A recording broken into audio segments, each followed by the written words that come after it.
Hello, this is part 1 of the Chapter 4 lecture series on accrual accounting concepts. Let's get started. In Chapter 3, we began learning about the accounting cycle. The accounting cycle is the process that we go through every accounting period with the ultimate goal of preparing financial statements. We learned the first 4 steps of the accounting cycle in Chapter 3.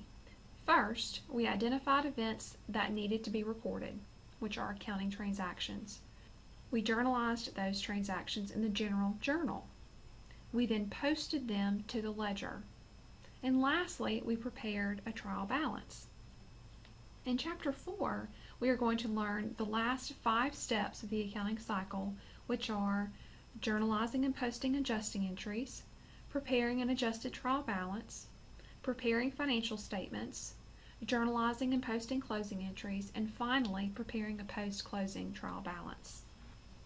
The periodicity assumption that we learned in Chapter 2 allows us to divide the life of a company into artificial time periods. The most common accounting periods are a month, a quarter, and a year. The accounting cycle is completed every period. For example, if a company chooses a monthly period, then they will complete the accounting cycle every month, and therefore will prepare financial statements every month. Once a company chooses an accounting period, it must then determine which revenues and which expenses will be recognized in that period. The basis of accounting used by a company determines when revenues and expenses are recorded. There are 2 commonly used bases of accounting: cash basis and accrual basis. Under cash basis accounting, revenues are recognized only when cash is received. When the revenue is earned is irrelevant. Expenses are recognized only when cash is paid. When the expense was incurred is again irrelevant. Cash basis accounting is prohibited under GAAP. Therefore, only companies that are not required to follow GAAP are allowed to use cash basis accounting. The second basis of accounting is accrual accounting. Under accrual accounting, transactions are recorded in the period in which the event occurs. There are 2 key principles of accrual accounting.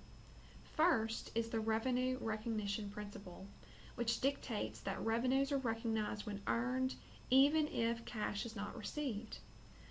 A company that provides services to earn revenues earns revenue whenever they perform the service. Let's look at an example. Assume Conrad Dry Cleaners cleans clothing on June 30th, but customers do not claim and pay for these clothes until the first week of July. In this example, Conrad Dry Cleaners earns its revenue on June 30th because that is when they performed the service. So it will recognize revenue on June 30th by crediting service revenue. It will also recognize the fact that customers owe money on June 30th by debiting accounts receivable. Then in July, when the customers pay, it will debit cash and credit accounts receivable to take the receivable off of the books. The second key principle in accrual accounting is the expense recognition principle, or the matching principle. This principle dictates that expenses are recognized when incurred, even if cash is not paid.